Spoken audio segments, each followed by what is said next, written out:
कंजूस सास की एसी वाली बहू। निर्मला बहुत ही कंजूस थी। उसकी कंजूसी से उसका पूरा मोहल्ला बहुत अच्छे से वाकिफ था। ऐसे ही आज के दिन भी निर्मला अपने घर में शाम की चाय के पैसे बचाने के लिए कौशल्या के घर पर बैठी हुई थी और कौशल्या ने अपने मन में कहा, ये तो जाने का नाम ही नहीं ले रही। हाँ नहीं तो अभी तक 10 बिस्किट और 2 कप चाय गटक गई है। अरे पड़ोसी है, इसका मतलब ये थोड़ी है कि मैंने इसे गोद ले लिया है। कोई और जिक्र छेड़ कर देखती हूँ, शायद चली जाए। कौशल्या बहुत ज्यादा गुस्से में थी और उसकी बहू भी चाय बना बना कर परेशान हो गई थी। तभी कौशल्या निर्मला से कहती है, अरे निर्मला, तेरा बेटा धीरज भी तो शादी के लायक हो गया है ना। कोई अच्छी सी लड़की उसके लिए बोले तो मैं देख देती हूँ। मैं अपनी बहू की तरह कोई गरीब घर की समझदार लड़की तेरे बेटे के लिए पसंद करूं? बता मुझे। अरे नहीं नहीं बहन, हम तो गरीब घर की बेटी बिल्कुल भी नहीं लाएंगे। इतने ऊंचे खानदान के लेकर आएंगे। हम भी तो ऊंचे खानदान के हैं। पैसों की या किसी चीज की कमी थोड़ी है हमारे घर में। हम तो बहुत अच्छे खानदान की लड़की लेकर आएंगे। हाँ, पैसों की कोई कमी नहीं है, तभी तो कंजूसी करते हुए दूसरों के घरों में रोज चाय पीने आ जाती है। और सामान सब कुछ होने से क्या फर्क पड़ता है जब अपनों को कुछ नहीं देती। क्या बात हो गई? क्या सोचने लगी तू? नहीं नहीं निर्मला बहन, मैं तो यही सोच रही थी कि बिल्कुल ठीक बात है। धीरज में किसी चीज की कमी थोड़ी है। उसके लिए तो तुम चांद जैसी पत्नी लेकर आना, और बहुत अमीर घर की भी। दहेज तो तुम लोगी ही। बिल्कुल लूंगी, आखिर मेरा इकलौता बेटा है। और जब दान दहेज लूंगी तभी तो प्रीति की शादी में भी वो सब देने के काम आएगा ना। निर्मला भी सारी बातें करके घर आ जाती है। कुछ दिनों के बाद उनके घर में पंडित जी आते हैं और एक लड़की की फोटो दिखाते हुए कहते हैं, देख निर्मला बहन, बहुत अच्छी लड़की है। लड़की का नाम श्रुति है, बहुत संस्कारी है और अच्छे घर से भी है। हम तो बिना दहेज के शादी नहीं करेंगे। ये बताइए पंडित जी कि लड़की लेकर क्या क्या आएगी। ये बात सुनकर प्रीति और धीरज हैरान रह जाते हैं, क्योंकि कभी भी उन्होंने इस चीज की उम्मीद नहीं की थी। उसकी माँ वैसे तो बहुत ज्यादा कंजूस थी और पंडित के आगे भी चाय नाश्ते की जगह सिर्फ पानी का ग्लास रखकर बैठी हुई थी। वो ऐसा बोलेगी, माँ आप कैसी बातें कर रही हो? अगर हम दहेज लेंगे तो कल को दुनिया क्या कहेगी? और फिर मेरे होने वाले ससुराल वालों ने भी तो दहेज मांगा, फिर क्या करोगी? मान ले मैंने दहेज नहीं लिया, लेकिन फिर भी जहाँ तेरा रिश्ता आगे जाकर तय होता है, मान लो उन्होंने दहेज मांगा तो, इसलिए जो मैं कर रही हूँ मुझे करने दे। ठीक है माँ, समझ में आ गया कि आपको जो करना है वो तो आप करके ही रहोगी, क्योंकि आप हमेशा अपनी मनमानी करती हो। पर जरा ये भी तो बता दो कि हमारे घर में किसी चीज की कमी नहीं है। आप लेंगी क्या? घर में एक गाड़ी की जरूरत है, वो है, एक बाइक भी है और फर्नीचर का भी सारा सामान है। लेकिन निर्मला तो बहुत चतुर थी। वो पहले से ही सोच कर बैठी थी कि उसे दहेज में क्या चाहिए, और उसने कहा, अरे बच्चों, इसमें सोचने वाली बात क्या है? मैं तो बहू के ससुराल वालों से एसी मांगूंगी, वो भी हर कमरे के लिए। अरे सोच, समाज में कितनी इज्जत होती है उन लोगों की जिनके घरों में एसी लगा होता है। कोई बात नहीं बहन जी, मैं उन लोगों को जरा बता देता हूँ कि आप लोगों की ये डिमांड है। बाकी जैसी उनकी इच्छा, अब जरा कुछ दान दक्षिणा मिल जाती तो। अरे रे रे पंडित जी, आपने ही तो 1 हफ्ता पहले घर आकर कहा था कि जोड़ियां तो ऊपर वाला बनाता है, और जब जोड़ियां ऊपर वाला बना रहा है तो दान दक्षिणा आप क्यों लेंगे? पहले शादी हो जाए, उसके बाद देखते हैं। अब ऐसा ही होता है। दूसरी तरफ जहाँ श्रुति के घर वालों को निर्मला की डिमांड के बारे में पता चलता है, तो उसकी माँ आशा कहती है, कैसे लालची लोग होंगे जो अभी से डिमांड कर रहे हैं? आगे क्या करें? आप इस शादी के लिए मना कर दीजिए। आशा पंडित जी से ये बोल ही रही थी, लेकिन पंडित जी ने तो पहले ही धीरज की तस्वीर दिखाकर श्रुति के मन में धीरज के लिए जगह बना दी थी। और श्रुति ने कहा, माँ मुझे धीरज पसंद है। इतने महीनों के बाद ही तो कोई लड़का मुझे शादी के लिए पसंद आया है। अब ऐसा ही होता है। श्रुति की जिद के आगे आशा भी कुछ नहीं कहती, और श्रुति को पूरी उम्मीद थी कि वो अपनी सास को सुधार देगी। अब श्रुति भी शादी करके अपनी ससुराल आ जाती है। आज श्रुति का गृह प्रवेश था, तभी पड़ोसन कौशल्या ने धीरे से निर्मला से कहा, क्या बात है, कंजूस सास के घर में एसी वाली बहू आ ही गई। अब तो निर्मला के हर कमरे में एसी होगा। वही तो मैंने कहा था ना, जो मैं कहती हूँ वो मैं करके दिखाती हूँ। पूरे मोहल्ले में सबसे अच्छा घर होगा अब हमारा। अब ऐसा ही होता है, हर कमरे में एसी फिट हो जाता है। पहले दिन तो निर्मला का ध्यान नहीं रहता कि हाथी पालना आसान है, उसका असली खर्चा उठाना कितना ज्यादा मुश्किल है। लेकिन अगले दिन जब निर्मला रसोई में जाती है तो देखती है कि श्रुति एसी चलाकर खाना बना रही थी। अरे अरे बहू, पागल हो गई है क्या? एसी चलाकर खाना कौन बनाता है? मेरा मतलब है कि एसी चलाकर खाना बनाएगी तो खाना धीरे पकेगा। मैं सब जानती हूँ माँ जी कि आप ऐसा क्यों बोल रही हैं, और एसी क्यों नहीं चलने दे रही। आपका बिल आएगा ना, और यही तो मैं चाहती हूँ। माँ जी, बाहर कितनी ज्यादा गर्मी हो रही है, और आपको पता है कि इतने अमीर घर में आपने शादी की है। मुझे तो बिना एसी के रहने की आदत है ही नहीं माँ जी। अच्छा वो सब ठीक है, तो क्या बना रही है सुबह के नाश्ते में? माँ जी, सबके लिए दम बिरयानी, रायता, पूरी छोले और मीठे में मूंग दाल का हलवा बनाने की सोच रही हूँ।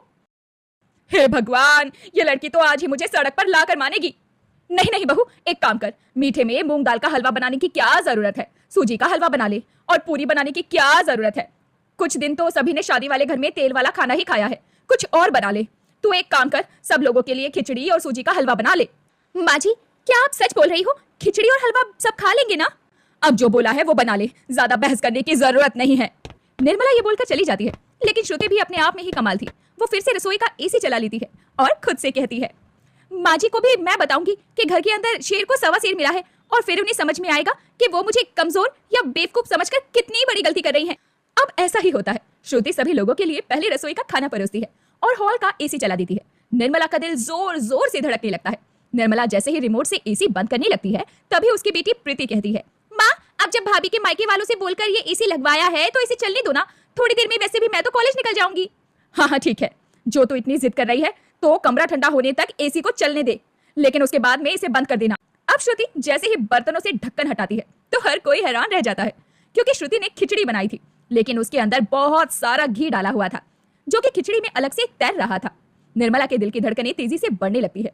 दूसरी तरफ वो देखती है कि जो उसने सूजी का हलवा बनाया था उसमें ढेर सारे ड्राई फ्रूट्स थे। अरे वाह भाभी, ये खाना तो बहुत ज्यादा टेस्टी लग रहा है, कमाल का खाना बनाया है आपने। और ये हलवा तो एक नंबर है, इतना बढ़िया हलवा कोई कैसे बना सकता है? तुम तो बिल्कुल मास्टर शेफ निकली। क्यों माँ, अब तो खुश होना आप अपनी बहू से। खुश? क्या खुश? अरे कोई भी इंसान हलवे के अंदर इतना सारा घी और ड्राई फ्रूट्स डालता है क्या? ऊपर से मेरी खिचड़ी के अंदर भी कितना सारा घी है, ऐसा लग रहा है जैसे घी और ड्राई फ्रूट्स के अलावा इसमें कुछ डाला ही नहीं है। अरे माँ जी, अब आपको ये बात बतानी पड़ेगी क्या? इस तरह का खाना बनाना तो अमीर लोगों की निशानी होती है। अब अमीर बहू लेकर आई हो तो थोड़ी अमीरी तो दिखानी पड़ेगी ना माँ जी। श्रुति की बात सुनकर निर्मला भी चुप हो जाती है, और ऐसे ही अगले दिन प्रीति ने श्रुति से कहा, भाभी माँ मुझे बोलकर गई है कि आज आपकी मुंह दिखाई की रस्म है, तो आपको सब लोगों के लिए कुछ नाश्ता बनाना है। एक काम करते हैं, सब लोगों के लिए समोसे बना लेते हैं, सब लोगों को समोसे पसंद आएंगे, और तुम तो माँ जी का व्यवहार जानते ही हो ना। भाभी आप ना सच में वंडरफुल हो, बहुत समझदार हो, समोसे ही सबसे बेस्ट होंगे। आप तैयारी कर लो, तब तक माँ भी मंदिर से वापस आ जाएगी। अब ऐसा ही होता है। श्रुति समोसे बनाने की तैयारी करने लगती है। वह सोचती है कि इस बार अपनी कंजूस सास को ज्यादा परेशान ना करे और मुंह दिखाई की रस्म बिना लड़ाई के निपट जाए। लेकिन निर्मला के दिमाग में तो कुछ और ही चल रहा था। वो रसोई में आती है और कहती है, अरे बहू ये क्या कर रही है? ये कुकर के अंदर आलू क्यों चढ़ाए हुए है तूने? और इतने सारे आलू का करेगी क्या तू? माँ जी, प्रीति ने मुझे बताया था कि आज मेरी मुंह दिखाई की रस्म है, तो मैंने सोचा सब लोगों के लिए समोसे बना देती हूँ, सब लोग पेट भरकर खा भी लेंगे और खुश भी हो जाएंगे। इस प्रीति को बोलने से अच्छा है कि मुझे खुद ही तुझे समझाना चाहिए था। ये सब कुछ करने की जरूरत नहीं है। तुझे पता भी है समोसा कितना महंगा आता है, और अगर किसी आस पड़ोस वाले ने 2 समोसे खा लिए तो और ज्यादा नुकसान हो जाएगा। हम सिर्फ उन्हें चाय और बिस्किट देंगे। माँ जी आप कैसे बातें कर रही हो? क्या मेहमानों को भी कोई चाय और बिस्किट में विदा करता है? देख, मैं तेरी सास हूँ, तू मेरी सास नहीं है, इसलिए मुझे समझाने की कोई जरूरत नहीं है। तुझे जितना बोला गया है उतना ही कर। निर्मला ये बोलकर चली जाती है। श्रुति समझ जाती है कि घी सीधी उंगली से नहीं निकलने वाला। अब श्रुति ऑनलाइन डिलीवरी ऐप से बहुत सारी तरह के बिस्किट्स मंगवा लेती है, और थोड़ी ही देर में घर में आस पड़ोस के लोग भी मुंह दिखाई की रस्म के लिए आ जाते हैं। लेकिन जैसे ही प्रीति उन सबको नाश्ता परोसती है तो निर्मला के दिल की धड़कनें बढ़ जाती है, और वो अपने मन में कहती है, हे भगवान, मैंने अपनी बहू रानी को बोला था कि सभी मेहमानों को चाय और बिस्किट खिलाते हैं, लेकिन ये नहीं कहा था कि हर मेहमान के लिए 5 तरह के बिस्किट होने चाहिए। ये लड़की तो मुझे बर्बाद करके मानेगी। पड़ोसी तो इतनी तरह का नाश्ता देखकर बहुत ज्यादा खुश हो जाते हैं, और निर्मला की एक पड़ोसन नंदिता कहती है, क्या बात है, वैसे तो निर्मला के घर में अगर ठंडा पानी भी पीने को मिल जाए तो बहुत गनीमत होती थी, और आज इतनी तरह के बिस्किट खाने को मिल रहे हैं। बस फिर क्या था। वहीं पर कौशल्या भी बैठी हुई थी, जो कि निर्मला के इस व्यवहार को अच्छे से जानती थी। अब उसी ने तो निर्मला को पट्टी पढ़ाकर एसी वाली डिमांड करवाई थी। वो जानबूझकर निर्मला के आगे बोलती है, अरे निर्मला, कहीं अपनी कंजूसी की वजह से तूने बस ये एसी सजाने के लिए तो नहीं रखे है ना? इन्हें चलाती भी है तू? क्या बताऊं आंटी जी, हमारे घर में तो एसी बंद ही नहीं होता। अब मेरे मायके से मेरी प्यारी सी माँ जी ने इतने सारे एसी मंगवाए हैं, तो उन्हें वेस्ट थोड़ी करेंगे, इसलिए हम तो एसी चला कर ही रखते हैं। और बिल की क्या चिंता, हमारे घर में तो किसी चीज की कमी थोड़ी है। ये तो बहुत अच्छी बात है। ठीक है, हमारे घर में तो बहुत बिजली का बिल आता है। ऐसा क्या करो कि जब भी मेरा मन किया करेगा एसी में बैठने के लिए तो मैं तुम्हारे घर आ जाया करूंगी। आंटी जी, इसमें कोई पूछने वाली बात है क्या? बस आप ही क्यों, आप में से जिसको भी एसी के अंदर बैठने का मन करे, आप निश्चिंत होकर हमारे घर आ जाना। मेरी माँ जी का दिल बहुत बड़ा है। निर्मला सभी लोगों के आगे इज्जत की वजह से कुछ नहीं बोल पा रही थी। वहीं श्रुति ने निर्मला की इज्जत के झंडे गाड़ने के नाम पर उसकी बहुत बेइज्जती कर दी थी। थोड़ी ही देर में जब सारे आस पड़ोसी बहू की मुंह दिखाई करके चले जाते हैं तो निर्मला श्रुति पर गुस्सा करते हुए कहती है, ये सब क्या है बहू? मैंने तुझे बोला था कि सभी मेहमानों को चाय और बिस्किट देने हैं, और तूने क्या किया? अरे माँ जी, आपने कहा था सभी मेहमानों को चाय और बिस्किट देने हैं, और मैंने सभी मेहमानों को चाय और बिस्किट ही दिए, और मैंने तो कुछ भी नया नहीं किया। अरे मूर्ख लड़की, चाय बिस्किट दिए वो सब तो समझ में आता है, लेकिन इतनी तरह के और इतने महंगे चाय बिस्किट देने की क्या जरूरत थी? मैंने तुझे ये करने के लिए कब कहा था? क्या माँ जी, आप भी अगर मैं ऐसा नहीं करती तो सब लोगों को ये लगता ना कि आप बहुत ज्यादा कंजूस हैं, और मैं अपनी सास की बदनामी होते हुए कैसे देख सकती थी। इसलिए मैंने 4-5 तरह के बिस्किट रखे, और आपको पता है काजू वाले बिस्किट सबको बहुत पसंद आए। कुछ लोग तो पैक करवा कर भी लेके गए। कुछ ना कुछ तो उपाय करना पड़ेगा, वरना ये जो एसी का बिल इसी तरह से आए जा रहा है, एक दिन ये बिल मेरी नैया डुबो कर मानेगा। अब ऐसा ही होता है, जब पूरा परिवार अगले दिन सो रहा होता है, तभी रात को एक काली परछाई चुपके से रसोई की तरफ बढ़ती है। नहीं नहीं, ये कोई चोर नहीं था, बल्कि ये तो निर्मला थी। निर्मला रसोई में जाती है और कहती है, चलो कम से कम इस रसोई के एसी का तार ही काट देती हूँ।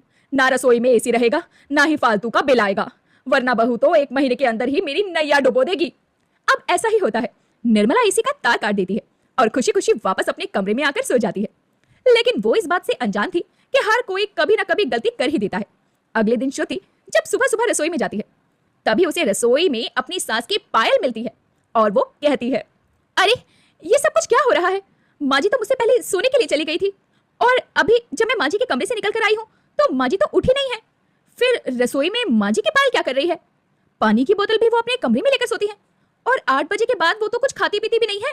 श्रुति को शक हो जाता है, लेकिन जैसे ही वो रसोई में जाने के बाद एसी ऑन करके देखती है तो उसका शक अब पूरी तरह यकीन में बदल जाता है, और वो कहती है, अच्छा तो मेरी कंजूस सास ने एसी वाली बहू से बचने के लिए इतनी बड़ी चाल चलने की कोशिश की है।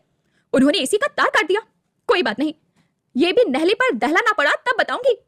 अब ऐसा ही होता है, श्रुति भी जाकर अपने कमरे में सो जाती है। थोड़ी ही देर में जब प्रीति और धीरज के काम पर जाने का समय होता है तो धीरज अपनी माँ से कहता है, अरे माँ, ये श्रुति कहाँ है और अब तक खाना लेकर क्यों नहीं आई? माँ मुझे भी देरी हो रही है।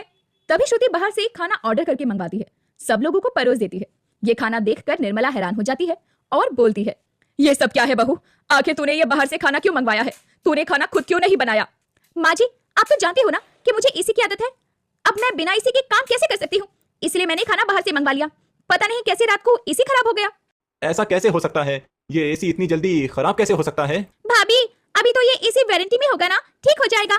हाँ प्रीति, एसी तो वारंटी में है, लेकिन अभी क्या है ना, वो एसी ठीक करने वाला परसों आने को कह रहा है, तब तक मैं खाना नहीं बना पाऊंगी बिना एसी के।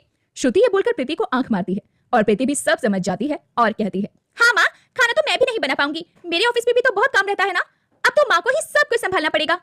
अब ऐसा ही होता है, 2 दिन के लिए निर्मला को ही रसोई में गर्मी में खाना बनाना पड़ता है। निर्मला खाना बनाते हुए बहुत ज्यादा परेशान हो गई थी और खुद से कहती है, कभी सोचा नहीं था कि इस तरह ये चाल मुझ पर ही भारी पड़ जाएगी और मुझे ही सब कुछ अकेले संभालना पड़ेगा। हे भगवान, मैंने ये चाल चली ही क्यों थी? अब ना जाने वो इसे ठीक करने वाला कब आएगा। ऐसा ही होता है, निर्मला किसी तरह 2 दिन अकेले खाना बनाती है। वहीं श्रुति सारा दिन एसी चलाकर कभी सोफे तो कभी दूसरे कमरे में बैठी रहा करती। एक दिन एसी वाला आता है और एसी की जांच करने के बाद निर्मला और श्रुति से कहता है, जी देखिए, ये एसी ठीक हो जाएगा, लेकिन इसे ठीक करने में 5,000 का खर्चा आएगा। किस बात के 5,000? अभी तो एसी नया है और वारंटी में है, फिर इसका खर्चा क्यों आएगा भाई? देखिए बहन जी, अगर एसी के अंदर कोई दिक्कत होती है तो कंपनी उसकी गारंटी देती है। किसी ने इसके तार को काटा है तो इसीलिए कंपनी इसकी गारंटी क्यों देगी? कोई बात नहीं भैया, अब जितने पैसे लगे लेकर इसे ठीक कर दो, मेरी सास पैसे दे देगी। मेरी सास ने थोड़ी ना एसी का तार काटा है, जरूर किसी चूहे ने काटा होगा। निर्मला बहुत ज्यादा परेशान हो गई। उसने एसी ठीक करवाया और 5,000 एसी वाले को दे दिए और अपने मन में बोली, आज के बाद कभी बिना दिमाग लगाए कुछ नहीं करूंगी। कितनी बड़ी मुसीबत में पड़ गई आज मैं। नहीं नहीं, बहुत बड़ी गलती हो गई मुझसे तो। निर्मला की जान अटक जाती है, लेकिन वो फिर भी किसी तरह से वो एसी ठीक तो करवा लेती है, ताकि कम से कम उसे खाना तो ना बनाना पड़े। लेकिन उसे सुबह अखबार पढ़ने की आदत थी। एक दिन जब वो अखबार लेने के लिए सुबह के समय दरवाजा खोलती है, तभी उसके हाथ में बिजली का बिल आता है। बिल देखते ही निर्मला के सीने में तेज दर्द उठता है। अब धीरज, प्रीति और श्रुति उसे गाड़ी में बैठाकर अस्पताल ले जाने लगते हैं और निर्मला कहती है, सुनो, यहीं पास में एक सरकारी अस्पताल है, मुझे वहां ले चलो। मुझे कुछ नहीं हुआ है, थोड़ी देर में ठीक हो जाऊंगी। अरे माँ, अब तो बस कर दीजिए, हम जो कर रहे हैं हमें करने दीजिए। कम से कम अगर अब आप बोली तो मुझसे बुरा कोई नहीं होगा। धीरज, बिना कुछ सोचे समझे इन्हें प्राइवेट हॉस्पिटल में लेकर चलो और इनका अच्छे से अच्छा इलाज करवाओ। ये दर्द बिल्कुल भी अच्छा नहीं होता धीरज। अब ऐसा ही होता है, धीरज गाड़ी चलाते हुए एक प्राइवेट हॉस्पिटल में लेकर जाता है, जहां पर उसे एसी वाला कमरा मिलता है। थोड़ी देर में डॉक्टर जाकर उन्हें बताते हैं, जी देखिए, डरने वाली तो कोई बात नहीं है।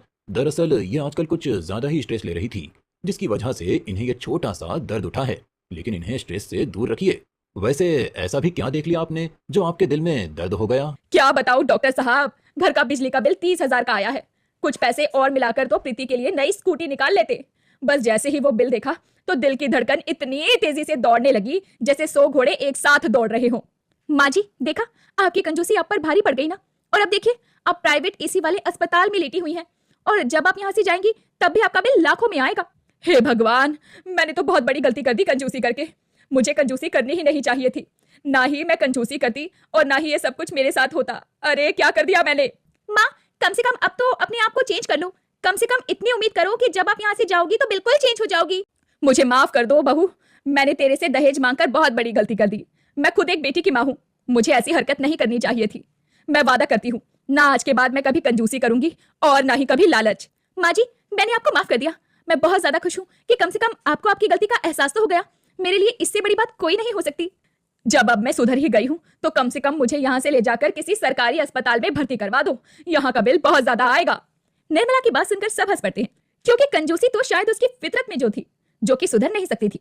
लेकिन फिर भी वो अपने आप में थोड़ा बहुत सुधार ले आती है ताकि उसके परिवार को उसकी कंजूसी और लालच की वजह से किसी भी दुविधा का सामना ना करना पड़े और वो खुशी खुशी रहने लगते हैं।